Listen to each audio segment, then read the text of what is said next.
Hello everyone. तो स्वागत है आप सभी का जीआरएम स्पेशल के इस नए वीडियो में। तो आज हम लोग जो डिस्कस करने वाले हैं वो है रिप्रोडक्टिव सिस्टम, जो कि हमारे मिडवाइफरी का सेकंड यूनिट है।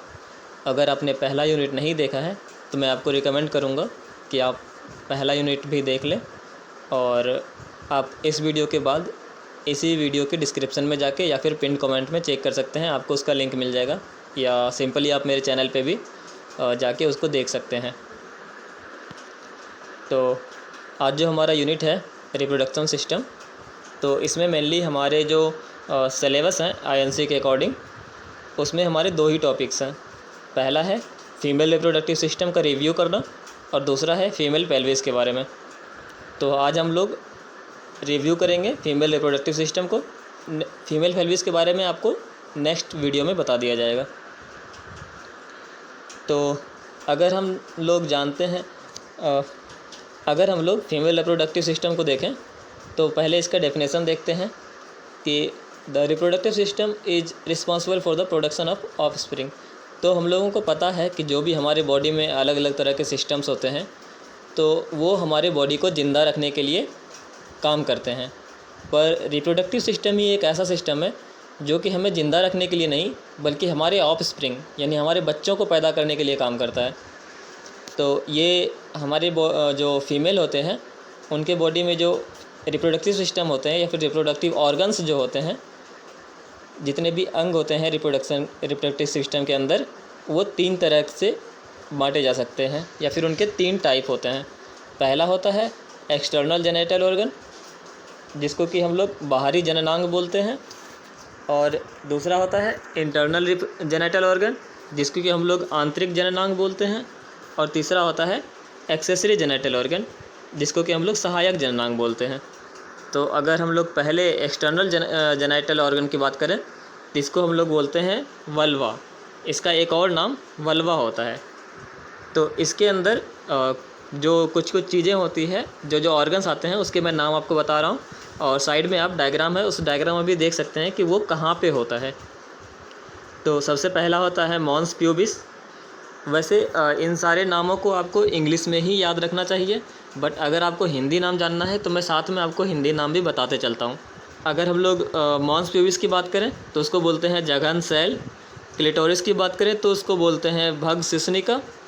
लेविया माइनोरा की बात करें तो उसको बोलते हैं लघु भगोष्ठ, और लेविया मेजोरा की बात करें तो उसको बोलते हैं वृहद भगोष्ठ। और इसका अगला फिर है वेस्टिब्यूल। जो वेस्टिब्यूल होता है, ये इसके बारे में जब हम डिटेल में पढ़ेंगे तो आपको पता चलेगा कि ये जो है लेविया माइनोरा के बीच वाला पार्ट होता है, जिसमें कि बहुत सारे ओपनिंग्स होते हैं। ओपनिंग्स मतलब होता है कि बहुत सारे छेद होते हैं, आप समझ सकते हैं। और इसमें दो तीन तरह के छेद आते हैं, जैसे कि एक आता है वेजाइनल ओपनिंग, जो वेजाइना का छेद होता है, जिसको कि योनि बोलते हैं, योनि द्वार।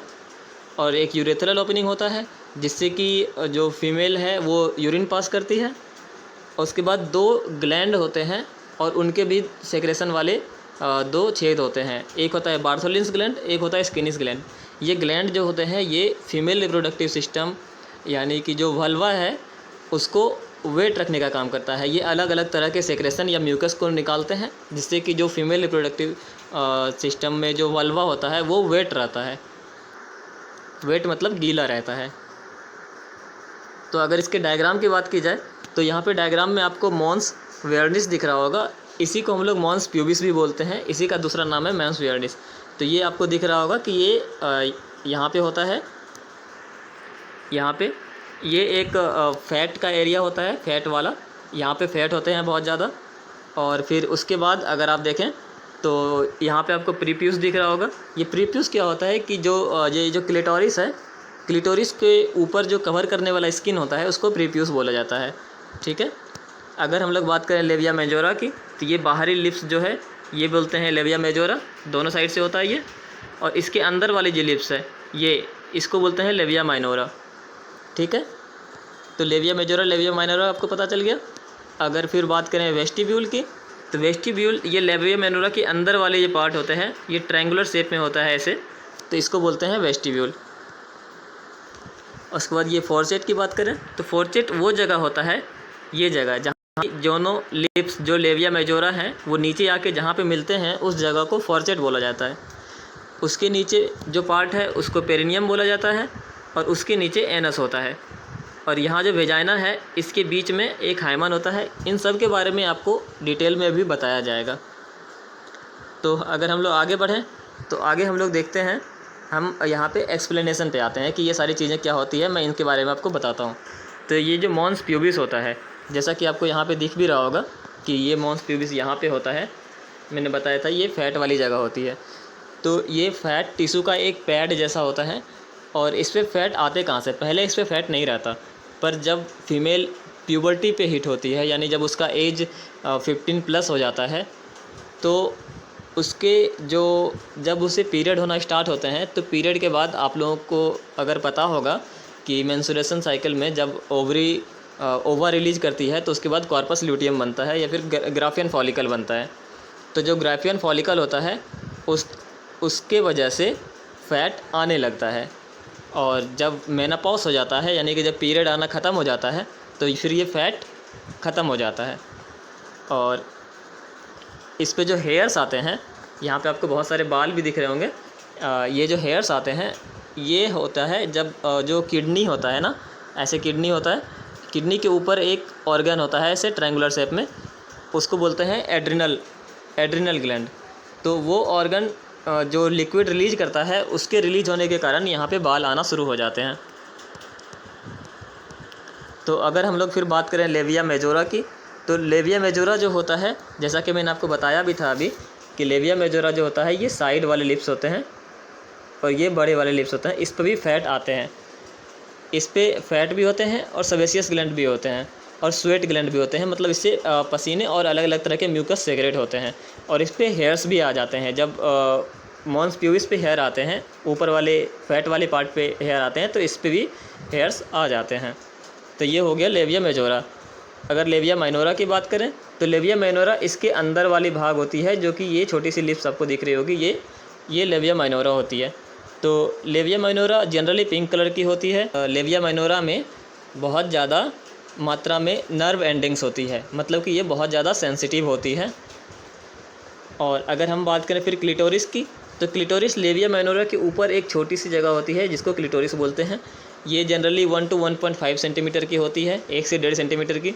और ये बहुत ज़्यादा सेंसिटिव होती है और इसको हम लोग रिजेंबल्स कर सकते हैं मेल में पेनिस की तरफ। ग्लांस पेनिस जो होता है, जो पेनिस का ऊपर वाला भाग होता है, जैसे अगर ये पेनिस मान लें तो ये जो ऊपर वाला भाग होता है, तो ये जो मेल में जो ये ग्लांस पेनिस होता है और ये फीमेल में जो क्लिटोरिस होता है, दोनों एक ही चीज़ से बनता है। मतलब जब कोई बच्चा है जो कि अभी उसका जेंडर डिसाइड नहीं हुआ है, जब वो पेट में है और उसका जेंडर डिसाइड नहीं हुआ है, तो जो चीज़ मेल में ग्लांस पेनिस बनाएगी वही चीज़ फीमेल में क्लिटोरिस बनाती है। और इसका काम होता है कि ये सेक्सुअल डिज़ायर को फुलफ़िल करने में वुमेन की हेल्प करती है। और इसके बाद जो वेस्टिबुलर ओपनिंग्स हैं, जैसा कि मैंने आपको बताया था कि लेविया माइनोरा के नीचे ही होता है वेस्टिबुलर ओपनिंग्स, जिसमें कि 2-3 तरह के ओपनिंग्स होते हैं। जैसे द ओपनिंग ऑफ वेजाइना, जो वेजाइना की ओपनिंग होती है, और उसके बाद यूरेथ्रल ओपनिंग होती है जिससे कि वुमेन यूरिन पास करती है, और बार्थोलिन्स ग्लैंड और स्किनिस ग्लैंड, ये दोनों अपने अपने सेक्रेशन निकालते हैं। तो ये सारी चीज़ें थी एक्सटर्नल जेनाइटल ऑर्गन या फिर वल्वा के बारे में। तो अगर हम लोग आगे बढ़ें तो फिर हमारे आते हैं इंटरनल जेनाइटल ऑर्गन। तो इंटरनल जेनाइटल ऑर्गन्स जो होते हैं, सॉरी ये डायग्राम इंटरनल जेनाइटल ऑर्गन का नहीं है, नीचे आपको दिख जाएगा। इंटरनल जेनाइटल ऑर्गन को आंतरिक जननांग बोलते हैं। तो आंतरिक जननांग में जब सबसे पहली चीज़ आती है जिसको बोलते हैं वेजाइना या फिर योनि।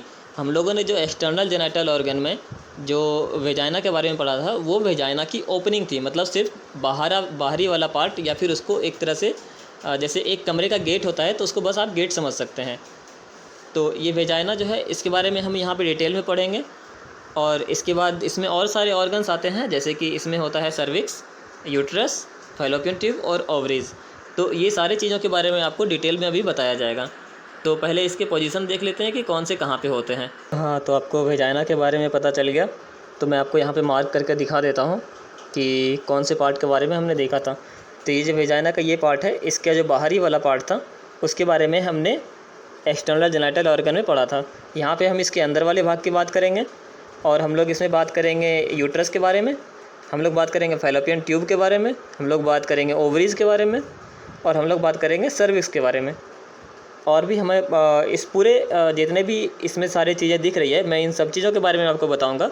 वैसे ये सारी चीज़ें आपको एग्ज़ाम में लिखने की ज़रूरत नहीं है, ये बेसिक चीज़ें जितना मैंने मार्क किया है उतना तो आपको याद रहना चाहिए। तो चलिए आगे इसको बढ़ते हैं। तो जब हम आगे बढ़ते हैं तो हमारे पास जो सबसे पहला टॉपिक आता है वो है वेजाइना। तो वेजाइना के बारे में हम लोग अगर जाने तो इसके कुछ चीज़ों के बारे में मैं आपको बताऊंगा अभी, जो कि आपको याद रखना चाहिए। मैंने बस मेन पॉइंट ही यहाँ पे लिखे हैं। तो जो वेजाइना होता है वो फाइब्रोमस्कुलर ऑर्गन होता है। फाइब्रोमस्कुलर ऑर्गन का मतलब होता है रेशे वाली पेशियों की नाल। जो फाइबर होते हैं उसको रेशा बोला जाता है, और मस्कुलर को तो आप जानते ही हैं। इसकी जो लंबाई होती है वो 10 सेंटीमीटर होती है। तो अगर हम वेजाइना की बात करें तो ये फाइब्रोमस्कुलर ऑर्गन होती है। इसकी लंबाई 10 सेंटीमीटर होती है, यानी कि ये यहाँ से यहाँ तक लंबाई इसकी 10 सेंटीमीटर है, और इसकी डायमीटर 2.5 सेंटीमीटर होती है। तो ये इसकी जो डायमीटर है यहाँ से यहाँ तक ये होती है 2.5 सेंटीमीटर। और इसके बाद इसकी पोजीशन को मैं जब आपको दिखाऊंगा तो इसमें आपको पता चल जाएगा। बट यहाँ पे आपको याद रखने वाली चीज़ें ये है कि ये 90 डिग्री टू द यूट्रस, ये यूट्रस जो कनेक्ट होती है, जब ये ऐसे जाके यूट्रस से कनेक्ट होती है तो जो यूट्रस और इसके बीच में जो एंगल बनता है वो 90 डिग्री का बनता है।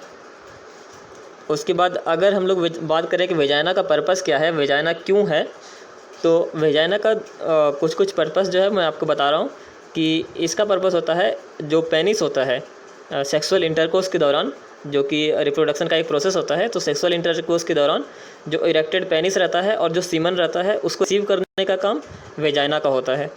उसके बाद ये एक पैसेज प्रोवाइड करती है चाइल्ड बर्थ में, मतलब जब बच्चा जन्म हो रहा होता है तो बच्चा इसी रास्ते से जन्म होता है। उसके बाद मेंस्ट्रुएशन भी इसी से होता है। और फिर जो कॉन्ट्रासेप्टिव जो अप्लाई होते हैं, जैसे कि अगर आप लोग को पता होगा कि कॉपर टी होता है, तो कॉपर टी भी इसी में लगाया जाता है। उसके बाद मतलब कॉपर टी इसी रास्ते से लगाया जाता है, इसी में नहीं लगाया जाता है, बट लगाया तो यूट्रस में जाता है, लेकिन इसी रास्ते से लगाया जाता है। उसके बाद है कि इसमें एक इम्पोर्टेंट चीज़ नोट करने वाली है कि ये वेजाइना जो है हमेशा वेट रहती है, मतलब हमेशा गीली रहती है। बट इसमें कोई भी ऐसा ऑर्गन प्रेजेंट नहीं होता जो कि इसको गीला रखे। इसकी जो म्यूकस है वो सर्विक्स से आती है। तो अगर आप डायग्राम में देखें तो मैं आपको दिखाता हूँ अच्छे से भी कि आप लोग को यहाँ दिख रहा होगा वेजाइना, कि ये वेजाइना है। यहाँ पे कोई भी ऑर्गन नहीं प्रेजेंट होता जो कि इसको गीला कर सके, लेकिन ये जो ये यहाँ पे सर्विक्स जो है, तो ये सर्विक्स से यहाँ पे चीज़ें आती है जो कि इसको गीला रखती है। और जो वेजाइना है इसका pH 4.5 होता है, 4.5। तो ये चीज़ आपको याद रखनी है, यानी कि ये एसिडिक होता है। तो एसिडिक होता है तो ये यहाँ पे इन्फेक्शन फैलने से बचाता है, ताकि यहाँ पे कोई बैक्टीरिया ग्रो ना कर सके। तो ये सारे पर्पस होते हैं वेजाइना के। तो अगर फिर आगे बढ़े हम, तो वेजाइना के बाद जो सबसे इम्पोर्टेंट चीज़ होती है हमारे पूरे इस जितने भी हम पढ़ रहे हैं रिप्रोडक्टिव सिस्टम फीमेल का, जो सबसे इम्पोर्टेंट चीज़ है वो है यूटेरस। क्योंकि हम लोग इसी के बारे में और भी ज़्यादा डिटेल में हम लोग आगे पढ़ने वाले हैं, तो इसको समझना बहुत ज़्यादा इम्पोर्टेंट है। तो जो यूट्रस होता है मांसपेशियों वाली एक हॉलो ऑर्गन होती है, मतलब अंदर से खोखली होती है। इसका काम क्या होता है कि ये जो फर्टिलाइज एग रहते हैं, जब फर्टिलाइजेशन हो जाता है सीमेन और ओवा का, तो फर्टिलाइजेशन होने के बाद ये उसको रिसीव करती है। यहीं पे जो है बच्चा जो जन्म लेने वाला रहता है उसका जितना भी ग्रोथ और डेवलपमेंट होता है वो यहीं पे होता है। और जो ये इसका काम होता है, यूट्रस का काम होता है कि जो ब्लड वेसल्स हैं, जो मदर का जो ब्लड वेसल्स है, उससे सारा न्यूट्रिशन को एब्जॉर्ब करना, जिससे कि वो बेबी को दे सके। और इसके अगर लंबाई चौड़ाई और मोटाई की बात करें तो ये 7.5 सेंटीमीटर लंबा होता है। यानी अगर लंबाई की बात करें तो ये 7.5 सेंटीमीटर लंबा होगा, ये 7.5 होगा, 5 सेंटीमीटर चौड़ा होगा और इसकी जो मोटाई है, जैसे अगर एक लेयर की हम लोग बात करें तो इसकी जो मोटाई है वो 2.5 सेंटीमीटर की होती है। ठीक है, तो ये था इसके बारे में।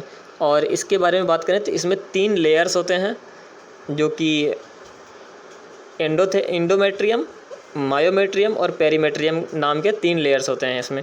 तो इसके हम समझते हैं इसके डायग्राम में। तो पहले हम अगर इसका डायग्राम देखें तो यहाँ पे आपको साइड में डायग्राम दिख रहा होगा। डायग्राम में आपको बहुत सारी चीज़ें भी बताई गई होगी, तो आप पहले इसके पार्ट्स के नाम जान लीजिए, उसके बाद मैं आपको जब बताऊँगा डायग्राम में तो आपको फिर अच्छे से समझ में आएगा। तो इसके यूट्रस के अलग अलग टाइप के पार्ट्स होते हैं, जैसे में कि होता है फंडस होता है, जो ऊपर वाला पार्ट होता है, जो यहाँ पे आपको ऊपर वाला पार्ट दिखेगा,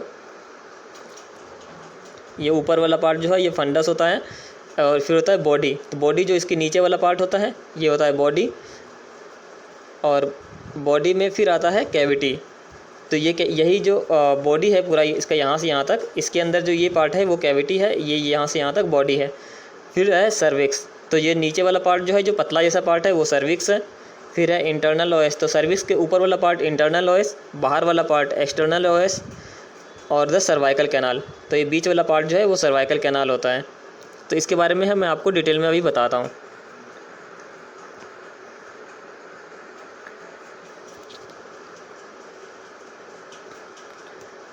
तो अभी हम लोग पढ़ने वाले हैं फाइलोपियन ट्यूब को, और जहाँ तक डिटेल्स की बात है तो मैं आपको डायग्राम में सब कुछ अच्छे से समझाऊंगा। पहले यूट्रस, फाइलोपियन ट्यूब और ओवरी को कंप्लीट कर लेते हैं। तो जो फाइलोपियन ट्यूब होती है वो एक ट्यूब होती है जो कि ओवरी को कनेक्ट करती है यूट्रस से। ये 10 सेंटीमीटर लंबी होती है, और इसमें जो इंटरस्टिशियल पोर्शन होता है, मतलब वो पार्ट जो कि यूट्रस से जुड़ा हुआ रहता है, वो 1.25 सेंटीमीटर लंबा होता है। और इसके बाद वाला पार्ट 2.5 सेंटीमीटर लंबा होता है।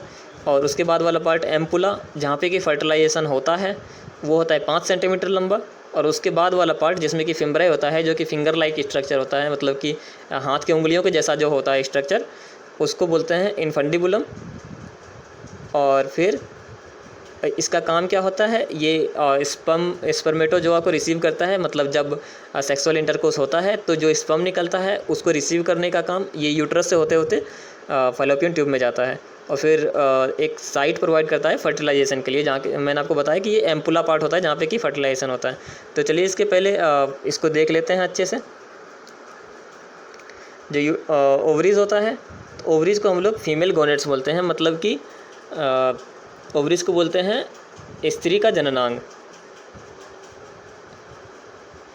और ये बादाम के शेप का होता है, जैसा कि आपको ऊपर इमेज में दिख भी रहा होगा कि ये बादाम का शेप का है। ये 3.5 सेंटीमीटर लंबा होता है, 1.5 सेंटीमीटर चौड़ा होता है यानी 1.5 सेंटीमीटर, और 1 सेंटीमीटर ये मोटा होता है। और इसका काम होता है ओवा को बनाना, जो कि फीमेल गोनेट्स होता है, जो कि फीमेल जैसे कि मेल में स्पर्म होता है उसी तरह से फीमेल में ओवा होती है। और फिर ये हार्मोन्स, 2 तरह के हार्मोन्स निकालता है, एक होता है एस्ट्रोजन और एक होता है प्रोजेस्टेरोन। तो ये दोनों हार्मोन्स भी ओवरी से भी निकलते हैं।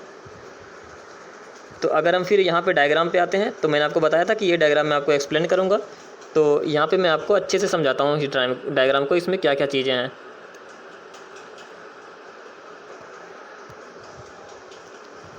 तो इसमें सबसे पहले अगर नीचे से देखा जाए, जब सेक्सुअल इंटरकोर्स होता है तो यहाँ पे पेनिस होता है, और पेनिस से यहाँ से स्पर्म निकलता है। तो यहाँ पे बहुत सारे स्पर्म निकलते हैं, और ये स्पर्म यहाँ से होते होते यहाँ से अंदर जाता है, और ये फाइलोपियन ट्यूब से होते होते यहाँ पे एम्पुला पार्ट में आता है, जहाँ पे कि फर्टिलाइजेशन होता है। फर्टिलाइजेशन कैसे होता है कि यहाँ से ओवरी से ओवा निकलती है, और ये यहाँ पे जाके वेट कर रहा होता है। इसका मैं कलर चेंज करके आपको दिखाता हूँ। तो यहाँ से जब ओवा निकलती है तो ये यहाँ पे आके वेट कर रही होती है, और इधर से स्पर्म जाके ऐसे करके यहाँ पे फर्टिलाइजेशन होता है। तो ये होता है पूरा प्रोसेस। तो इसमें मैं आपको बताता हूँ कि अब यहाँ पे जो जो चीज़ें लिखी हुई है वो सारी चीज़ें क्या क्या है।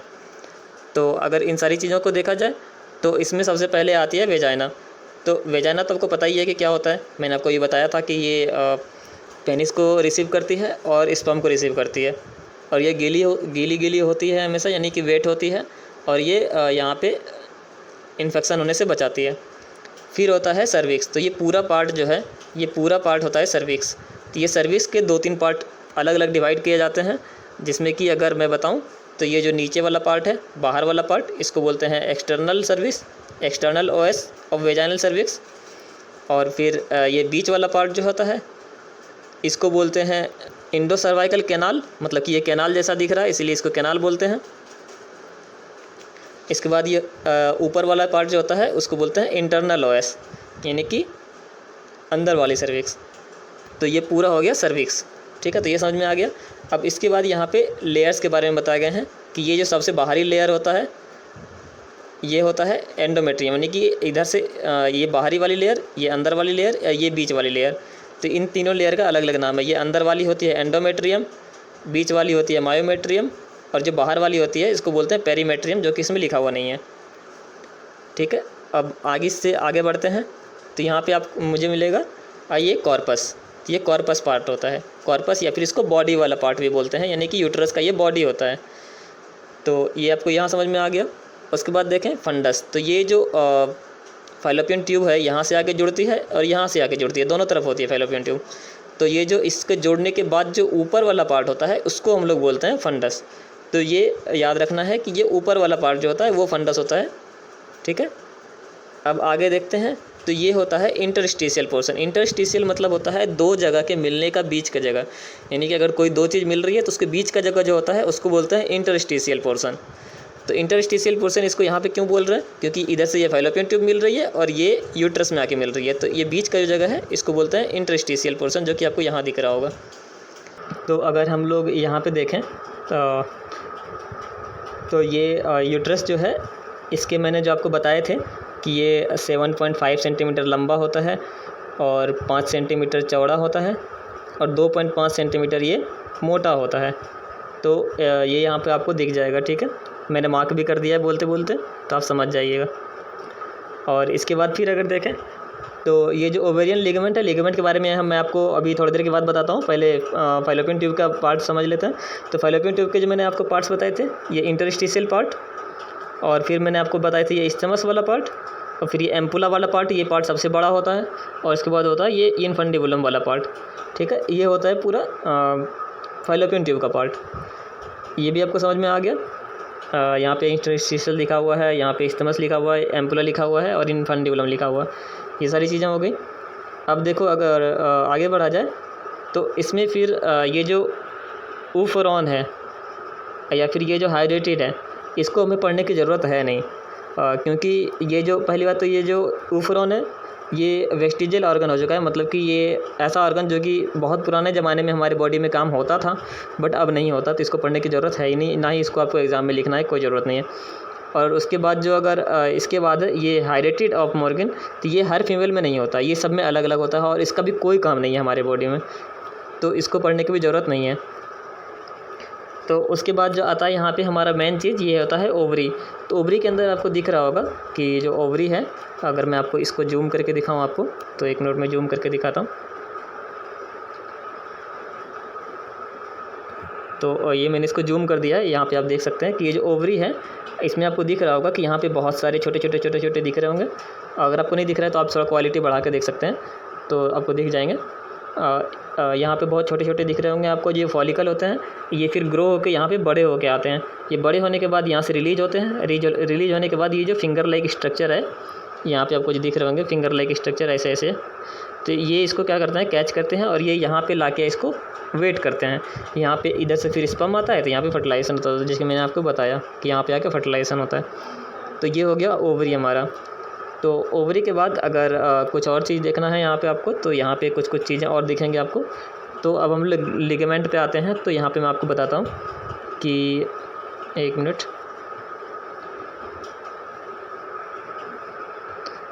अगर हम लोग लिगामेंट पे आते हैं तो यहाँ पे मैं आपको बताता हूँ कि एक होता है ये ओवेरियन लिगामेंट, जो कि यहीं से जुड़ा हुआ रहता है, और फिर इधर से होता है ये इनफंडिबुलो पेल्विक लिगामेंट।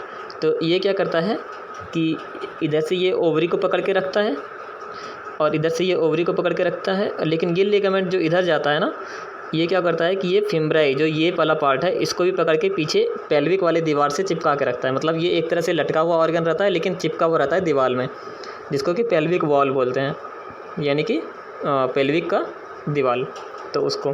और जो ये यूट्रस होता है इसको दीवार में चिपकाने का काम करता है ये। अगर मैं यहाँ पे आपको मार्क करके दिखाऊं तो ये होता है, ये जो ब्रॉड लिगामेंट है, ये जो आपको यहाँ पे दिख रहा है, तो यही काम करता है उसको दीवार में चिपका के रखने का, ये सारी चीज़ों को।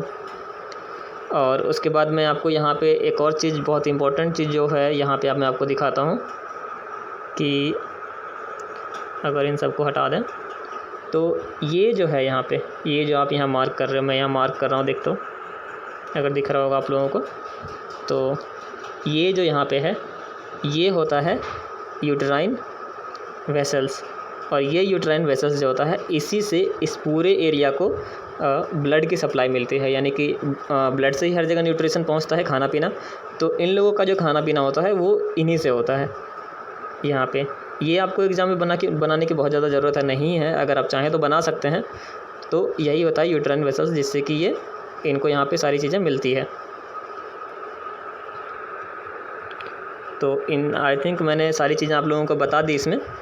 और यहाँ पे अगर एक पार्ट छूट रहा है, अगर मैं इसके बारे में बताऊँ, ये बहुत ज़्यादा इंपॉर्टेंट नहीं है, बट फिर भी बता देता हूँ कि ये जो ऐसे है पार्ट, ये जो अंदर घुसा हुआ पार्ट है, क्योंकि ये तो वेजाइना है और ये सर्विक्स अंदर घुसा हुआ है, तो इस वाले पार्ट को जहाँ पे ये अंदर घुसा हुआ है इसको बोलते हैं फॉर्निक्स ऑफ वेजाइना। ठीक है, तो ये भी एक छोटा सा पार्ट है। तो आई थिंक मैंने आपको सारी चीज़ें क्लियर कर दी, जो कि इंटरनल और एक्सटर्नल सारी चीज़ें क्लियर हो गई है। अब सिर्फ एक बच गई है जो कि है एक्सेसरी, जिसमें कि सिर्फ एक ही पार्ट होता है, वो है ब्रेस्ट। तो अगर एक्सेसरी रिप्रोडक्टिव ऑर्गन की बात करें तो इसमें ब्रेस्ट आता है। और वैसे हमें इसमें एक और प्रोसेस हर बुक में दिया हुआ रहता है जो कि मेंस्ट्रुएशन का है, बट मैं उसको यहाँ पे डील नहीं करूँगा क्योंकि ये इस चैप्टर का पार्ट तो है। बट अगर गायनेकोलॉजी का जब हम लोग शुरू करेंगे सीरीज, तो उसमें उसको अच्छे से डिटेल करके बताया जाएगा। और इसके सिलेबस में भी मेंस्ट्रुएशन का कोई डिटेल मतलब कि डिस्कशन नहीं है, तो इसलिए मैं उसको इस वाले चैप्टर में तो डील नहीं कर रहा हूँ, क्योंकि ये जो जितना भी हमारा वीडियो आएगा ये सिर्फ सिलेबस के अकॉर्डिंग होगा। जो हमें सिलेबस बोला जाएगा पढ़ने के लिए वही हम लोग पढ़ेंगे। तो अगर हम लोग फिर रिप्रोडक्टिव ऑर्गन में एक्सेसरी ऑर्गन की बात करते हैं, तो जिसमें कि ब्रेस्ट आता है। और ब्रेस्ट क्या होता है कि एक ग्लैंडुलर स्ट्रक्चर होता है, और जिसका काम क्या होता है कि लैक्टेशन आफ्टर बर्थ, तो बच्चे को दूध पिलाना चाइल्ड बर्थ के बाद, यानी बच्चे के जन्म के बाद उसको दूध पिलाना। और ये कहाँ पे होता है, तो सेकेंड और सिक्स्थ रेब के बीच में। तो अगर जो छाती होती है उसमें आपको पता होगा कि बहुत सारी हड्डियाँ होती है, 12 हड्डियाँ होती है, 12 एक साइड से और 12 दूसरी साइड से। तो ऐसे ऐसे जो हड्डियाँ होती है, तो इसमें ये पहला हो गया, ये दूसरा हो गया, तो यहाँ से और तीसरा, चौथा, पाँचवा, छठा, तो इसके बीच में ऐसे ब्रेस्ट रहता है दोनों तरफ। ठीक है, तो यही होता है यहाँ पे, इस पॉइंट का मतलब आपको यहाँ पे दिख रहा होगा। ठीक है, तो अगर हम लोग बात करें फिर आगे, तो यहाँ पे अगला पॉइंट है lies in the subcutaneous tissue over the fascia covering pectoralis में। तो ये चीज़ मैं आपको अभी इमेज में दिखा दूंगा, वहाँ पे आपको समझ में आ जाएगा। ये जो एरियोला है, ये जो एरियोला है, ये जो है ये निप्पल के पास में जो डार्क कलर का रीजन होता है उसको बोला जाता है एरियोला। और इसी के पीछे जो है दूध स्टोर किया जाता है, यानी कि मिल्क जो बच्चे का होता है वो स्टोर किया जाता है। तो हर निप्पल में जो है 15 से 20 लैक्टिफेरस डक्ट होते हैं। जो भी डक्ट होते हैं वो निप्पल से आके कनेक्ट होते हैं। और जो लैक्टिफेरस डक्ट है इसके लास्ट में होता है एल्वियोलाई, जो कि 10 से 100 होता है हर नंबर के बीच में। तो अगर आप मल्टीप्लाई करें तो लगभग 2000 या 1500 ऐसे एल्वियोली होते हैं। तो इन एल्वियोली में दूध बनता है, इनके द्वारा लेके आया जाता है और यहाँ पे आके स्टोर होता है। ठीक है, और जब बच्चा पीता है तो उसको मिल जाता है।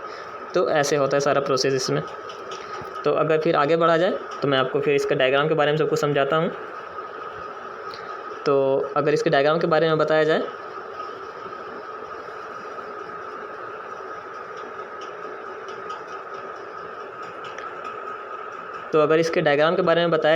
तो यहाँ पे आप देख सकते हैं कि मैंने आपको बताया था कि ये पेक्टोरिस मसल होता है। ठीक है, इसी के ऊपर ये पूरा ब्रेस्ट टिका हुआ रहता है। ठीक है, ये चेस्ट वॉल है, मतलब चेस्ट की दीवार है, जो भी चेस्ट होता है हमारा। ठीक है, तो यहाँ तक आपको ये समझ में आ गया कि ये कहाँ पे होता है। और उसके बाद अगर आप देखें यहाँ पे, तो ये बहुत सारे लेव्यूल्स होते हैं यहीं पे, इसमें दूध का प्रोडक्शन होता है। ठीक है, ये दूध का प्रोडक्शन होने के बाद अगर मैं इसका कलर चेंज करके आपको बताऊँ, तो ये दूध का प्रोडक्शन होता है।